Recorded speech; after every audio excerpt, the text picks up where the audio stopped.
सड़क से लेकर सदन तक हर लड़ाई लड़ने के लिए तैयार है।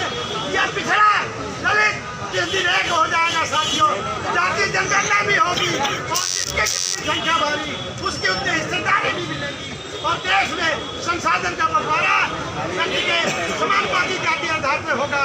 इन्हीं शब्दों के साथ कि राष्ट्रीय अध्यक्ष समाजवादी पार्टी के आदरणीय अखिलेश जी सदन से लेकर सड़क तक जिस तरह दलित आरक्षण में, जिस तरह पिछड़ों के सम्मान में, जिस तरह संविधान को बचाने के लिए जिस तरह लड़ाई लड़ रहे हैं, सभी दलित भाइयों से मेरी अपील है कि समाजवादी पार्टी को मजबूत करते हुए 2027 में समाजवादी पार्टी के राष्ट्रीय अध्यक्ष को उत्तर प्रदेश का मुख्यमंत्री बनाने के लिए दृढ़ संकल्प हो जाइए। तभी ये जो है कि अत्याचार दुराचार खत्म होगा। इन्हीं शब्दों के साथ अपनी बात पूरा करता हूँ। जय भीम, जय अखिलेश।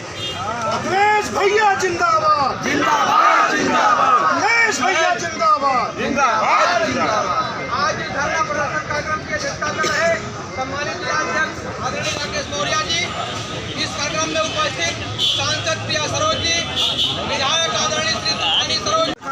आज मैं समझता हूँ राष्ट्रीय नेतृत्व के निर्देश पर आज जिस तरह से पूरे प्रदेश में धरना और प्रदर्शन का कार्यक्रम किया जा रहा है, उसी क्रम में जनपद जौनपुर में संगठन के साथियों ने, जनप्रतिनिधियों ने जिस तरह से पार्टी का दिशा निर्देश था, उसी क्रम में एक शानदार प्रदर्शन करते हुए धरना देने का काम कर रहे हैं। इसके लिए जिला पार्टी को मैं बहुत बहुत बधाई देता हूँ, बहुत बहुत धन्यवाद देता हूँ।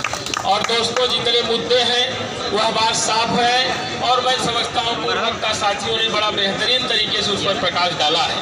दो तीन बातें जरूर मैं आपसे कहना चाहूँगा।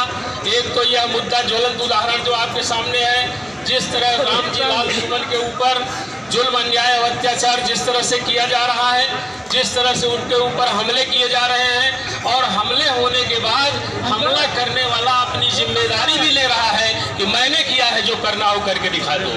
तो मैं समझता हूँ जो बैठी हुई देश और प्रदेश की सरकार है, जिसके मन में सीधे सीधे जुल्म, अन्याय और अत्याचार भरा हुआ है, जितनी बातें लोगों ने कहा है उससे सबसे अपने को जोड़ते हुए मैं दोस्तों यही कहना चाहूँगा कि इनकी कथनी और करनी में अंतर नहीं है।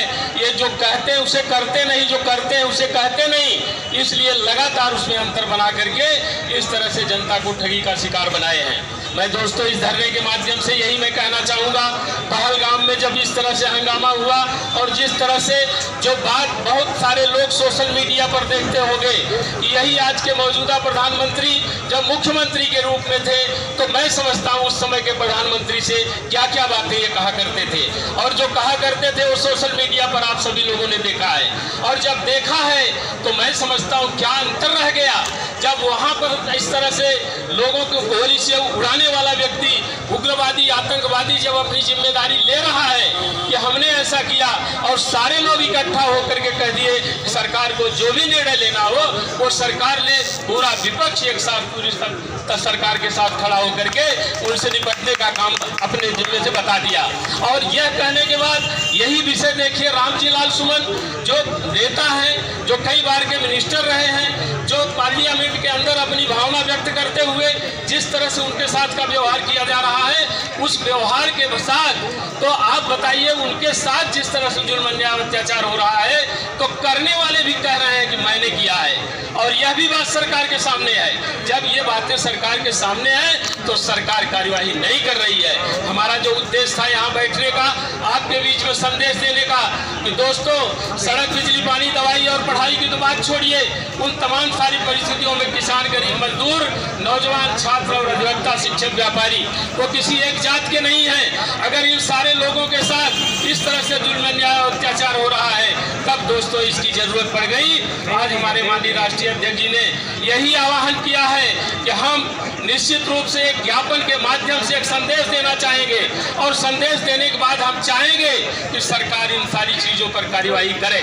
और हम लोग बाबा साहब की प्रतिमा स्थापना की बात करते हैं, दूसरी तरफ दलित को पीट पीट के मार दिया जाता है। कि यही बाबा साहब का सपना था, यही सही बाबा साहब का भारत है। एक तरफ दफ्तरों में बाबा साहब की फोटो लगाई जाती है, दूसरी तरफ बाबा साहब के विचारधारा को ही सरकार के पहलों तले कुचले जा रहे हैं। ये सच्चाई है हमारे भारत की। जो संविधान में जो लोग शपथ लेके बैठे हैं सत्ता में, वो बाबा साहब का अपमान लगातार कर रहे हैं और हम लोग रुकने वाले नहीं, हम संघर्ष करने वाले हैं। हम बाबा साहब के बच्चे हैं, लड़ना भी जानते हैं, संघर्ष करना भी जानते हैं। और जब समझ लीजिए, जब लाल टोपी की बात हो, जब लाल रंग की बात हो, जब लाल रंग की टोपी की बात हो, समझ जाइए कि बदलाव होने वाला, क्रांति का रंग लाल रंग ही होता है। और हम समाजवादी लोग 27 में लड़ेंगे इनसे, और इनसे लड़ने के बाद हम 27 में आएंगे, उनको बताएंगे कि सरकार कैसे चलती है, सबको साथ लेके। जो सबका साथ का नारा लगाते हैं, लेकिन असली में कोई विकास कर रहा है लोगों का, कोई असली लोगों की बात रखता है, तो समाजवादी पार्टी के लोग बात रखते हैं। जो नया ये अन्याय जो लगातार बढ़ रहा है, ये क्यों बढ़ रहा है? क्योंकि इनको पता है कि बोलने वाला कोई नहीं है।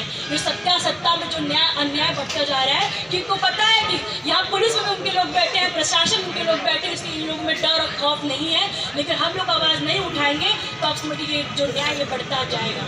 मैं आपकी बेटी यहाँ खड़ी के बस मैं सांसद नहीं बोलती, मैं आपको बेटी बहन मानती, मैं ये कहूँगी, मैं खुद दलित हूँ और मैं समझ सकती हूँ हम तो हमारे ऊपर क्या अत्याचार बढ़ रहे हैं। और सदन में जब मौका आएगा आप सबकी मैं आवाज़ बनूंगी। मैं ये कहूँगी 27 में आप लोग कमर कस लीजिए। 27 में चुनाव हम लोग को लड़ना है, और लड़ना एकता के साथ लड़ना है, आपस में भाईचारे के साथ चुनाव लड़ना है। क्योंकि 27 में हम लोग नहीं लड़ेंगे तो हमारा मान सम्मान चला जाएगा, हमारा हक अधिकार चला जाएगा, और बोलने का अधिकार तो चला ही जा रहा है। उसको बचाने के लिए हम सबको लड़ना है। आप सभी का बहुत बहुत धन्यवाद। मैं ये कहूँगी कि सत्ता में जो लोग बैठे हैं, उन्होंने कैसा हिंदुस्तान कर दिया, सत्ता में बैठे लोगों ने कैसा हिंदुस्तान कर दिया, बेजान इमारतों को भी हिंदू मुसलमान कर दिया, बेजान इमारतों को भी हिंदू मुसलमान कर दिया। ये जो काफिला पे अत्याचार हुआ है, हम सबकी मांग है, इसमें लीगल एक्शन होना चाहिए कड़क, और लीगल एक्शन होना चाहिए, क्योंकि जब तक एक्शन नहीं होगा तब तक हम लोग धरना प्रदर्शन करते रहेंगे, तब तक सरकार इस पर कोई एक्शन न ले ले। आप सभी का बहुत बहुत धन्यवाद। एक हर व्यक्ति का मैं धन्यवाद करूँगी जो ये वहाँ पे आए हैं, और इसी तरह